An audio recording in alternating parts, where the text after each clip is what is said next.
Hey there, my name is Shane Craddock, and this is the Inner Edge podcast, where I share a different take on how to lead and live a sustainable high performance life. Over the course of different episodes, I'm going to challenge the belief that tension, stress, and struggle are essential to success and creativity. My experience is that there's an easier way, there's a better way, and indeed there's an essential way that we need to explore for the times that we live in. So let's go ahead, let's jump in and explore.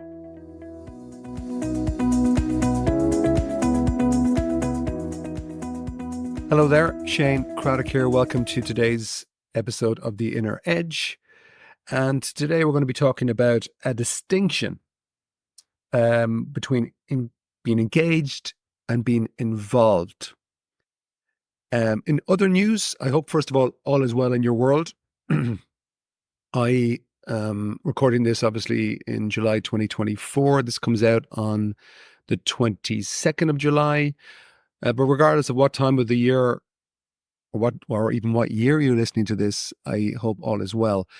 In this month, I'm kind of a key focus for me is going to be around audios, actually, apart from this podcast, which I really enjoy doing.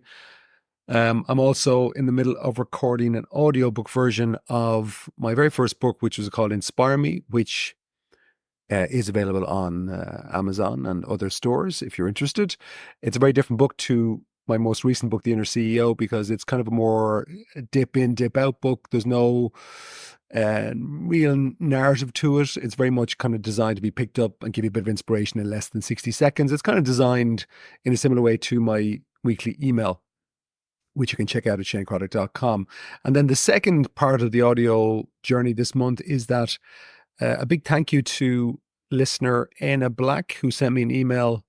I know Anna is down in Cork, in south of Ireland, and he was just letting me know, which I hadn't really realized, that Spotify now have audiobooks available to listeners. So we're in the middle of just converting the Inner CEO format and kind of so it can be played in Spotify, and that should happen, I think, the first week in August, I think is what's going to happen there.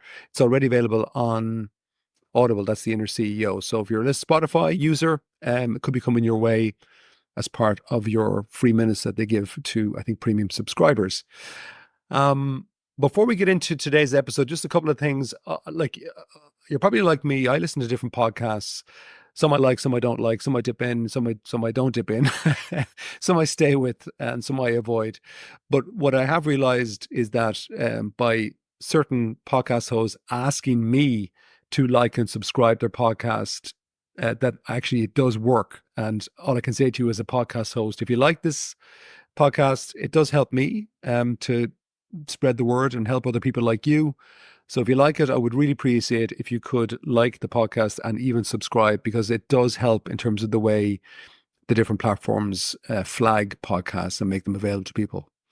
So that's that. Enough about that. So today we're going to be talking about a distinction between being engaged and being involved. And I've realized in my own journey as a coach, as an advisor, and just as a human being, that when it comes to the inner side of things, distinctions are incredibly valuable to bring some clarity in terms of a distinction can help it can just help you see something you hadn't seen before. So in my book, The Inner CEO that I mentioned, there is one chapter that I call Vital Distinctions. It's actually chapter 18 in the book. And there's a quote at the start of that book that I'm going to read by Mark Twain. And it goes like this, quote, "The difference between the almost right word and the right word is really a large matter. 'Tis the difference between the lightning bug and the lightning," end quote. So that's Mark Twain. So it's just, again, subtle distinctions that really help your clarity. And the very first distinction that I cover in that chapter is the distinction between here versus there.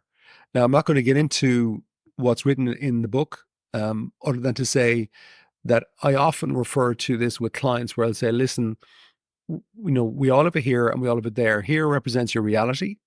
It's important to get in touch with what's actually going on, not what you think is what's going on. And then we all have it there, as in, what are my goals? Where do I want to be? What's the there that I'm looking at? What are the faraway hills that I think are greener? But a key statement that I was told by a mentor years ago was, don't make here wrong. Don't make here wrong, because very often that's what the mind will do. It'll say, well, I want to be there. And until I'm there, I won't be happy. I won't be fulfilled. I won't have peace of mind. It's a hugely important distinction. If you have the book, it's worth maybe reading that chapter 18 at the start. The one I'm going to focus on today is engage versus involve. And so I just want to read out to you this part of the book and then add a few bits to it that are not in the book. So here we go with the book. I have clear memories of playing football on the green outside my home as a child, and the sheer exhilaration and joy of just being fully involved in the game itself, of playing for the sheer joy of it. In those games, I always played to my best level. More often than not, I was in some version of flow. But then there were other games where I was playing against somebody that I really, really, really wanted to beat. In particular, I was thinking of a really good friend of mine, Barry. Right, we used to always be competitive, playing soccer in particular. So I didn't enjoy those games nearly as much. Looking back, it's because I was too invested in the outcome. I still performed well, but usually not at my best. Without realizing it, I was wrapped up in my thinking about those games. There was more inner interference, so I had less attention available to play the game. This is just a simple illustration of a point that seems to be true in every field and in every aspect of life, that the more engaged you are, the better your performance and the higher level of enjoyment. But the more attached you are to the outcome, the more compromised your performance will be. When you want something too much, your enjoyment level goes down, but so does your performance. Without doubt, when in this mode, you will also experience dramatically higher levels of anxiety, frustration, stress, and anger. Now, in the book, there is a quadrant which is a visual. I'll try and explain it here to you, see if it comes across. If you can imagine on a whiteboard, a quadrant in front of you, on the vertical scale, you've got engagement. So at the top of that vertical, you've got high engagement, at the bottom, low. And then on the horizontal, you've got high attachment to the right, low attachment to the outcome to the left. So if you go down to the bottom right-hand corner quadrant, that would be high attachment, low engagement, which is wishful thinking. I want a good outcome, but I'm not really engaged in making it happen, wishful thinking. The bottom left quadrant is low engagement, low attachment. So you're not really attached to either. You're kind of checked out. That's what I call the checked out zone. Then if you go to the top right-hand zone, you've got high attachment and high engagement. And I would call that stressful success. That is where most people that I deal with are when we start, that they are very attached. They're all in, but they're too attached almost. And so it becomes stressful because they're afraid of not hitting the outcome. And that actually bizarrely compromises their performance to get there. And then you've got the top left-hand quadrant, which is high engagement and then low attachment. And that's what I'm going to call the flow success zone, where you're all in, wholehearted, but you're not overly attached at all to the outcome. And therefore, you're more able to perform at a higher level, which actually increases your probability of achieving a favorable outcome. And this is what I mean as well, in terms of when I'm talking about being engaged versus being involved. Another way of saying being engaged is that you're wholehearted, you're all in. Everybody's just saying, right, let's just go for it. I'm not attached to the outcome. I'm not listening to whether I like this or I don't like it. I'm just all in. Now, we are today at the moment in a time where business is actually struggling with very high levels of disengagement from employees. It's a real issue. And there are certain things that organizations can do to improve that. I often talk to leaders about that side of it. And there is definitely a trend of leaders looking to improve this because they know otherwise they're going to lose talent, which will affect their ability to perform. But it is a two-way contract. So it's, I think very often the narrative in the media and, in the discourse of conversation is that it's very much kind of, well, what's the employer going to do about it? And really the employee also needs to think about, well, what am I doing about it? And so today I'm actually focusing more on that side, is that the person working in an organization, or you working, whether you're a solo entrepreneur or even a business owner or somebody working in a business, what are you doing about your level of engagement? Because engagement very much is under your control. Now, when you don't understand clearly that you're not your mind, well, then you will listen to what your mind says. And your mind is full of personal preferences, likes and dislikes. And so very often what I'll find is that people will fall into the trap of listening to their thinking. So that's really the essence of what the Inner CEO book is about, is that you're not your mind, you're not your thinking, and you have to understand that so that you can become the master of your mind. And then how do you do that? I remember talking to a director of a business years ago who had fallen out of love completely with their business. And they were in kind of there was another director in the business with them, but they had fallen out of love with the business. And so they were disengaged. They were involved, as in they were showing up and doing stuff, but they weren't really all in.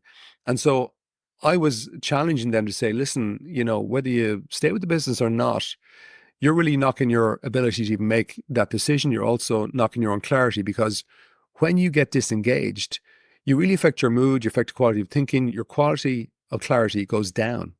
So my advice was, look, let's start working with your mind. Let's identify those thoughts that you're kind of you're being hypnotized by. Let's step out of that and let's just go all in. And what does all in, wholehearted you look like in the business? What would you be doing that you're not doing? What kind of energy would you be bringing in? What's your mindset at the start of a day? So fair enough, you mightn't feel right now that you're liking it, but can you still bring your whole self to the business? And she kind of got that and decided to do it. And it did make a big difference to her mood, to her state, to her levels of clarity, which ultimately helped her in time to make a clear decision about the business. Now, just as I'm talking about this as a side note, I just want to let you know as well that I'm going to be doing something new soon. It's going to be what I call a going deeper limited email series, where I'm going to share kind of longer form emails about some of the things that I haven't shared in my book or my podcast or my email, because maybe I've been holding back and thinking, well, would people really be interested in that? But my guess is that some people will. So if you'd like to go a little bit deeper with me on some of the topics, where I'll be talking about things like spirituality, my own views on things like the power of intention, energy, healing. I might even mention the word God, who knows, right? But if you'd like to have access to that, it's called Going Deeper. And the only way you can get it really is if you're on my email list. So you can go to ShaneCraddock.com. That's 1D in Craddock. And you can opt into the email list. You get all sorts of goodies anyway, and you don't get spammed. But essentially, that's going to be the way that I'm going to communicate about this Going Deeper email series, which is going to be starting soon. So just in case of interest. So back to engagement. What about you? What areas of your life are you engaged in? But more importantly, what areas are you disengaged from? It could be a client. It could be a key relationship in business or even personal. Question to ask is, think about the areas that you're not fully happy with, maybe you're avoiding, and look at what level of your heart is in it. Are you fully all in? Or have you decided, well, I just don't like this?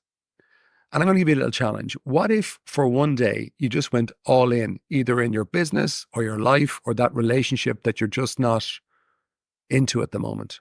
But what if for one day you just went all in, you ignored your thinking, and you just decided, I am bringing my absolute best today to this area? And I'd love you to see what would happen over that day, because I think the one thing you will see is that your improvement in your energy, your state of mind, your mindset, which is really, from my point of view, the most valuable thing. And I'm convinced that if you saw that and got a taste of it, I think you go another day. I think you keep going.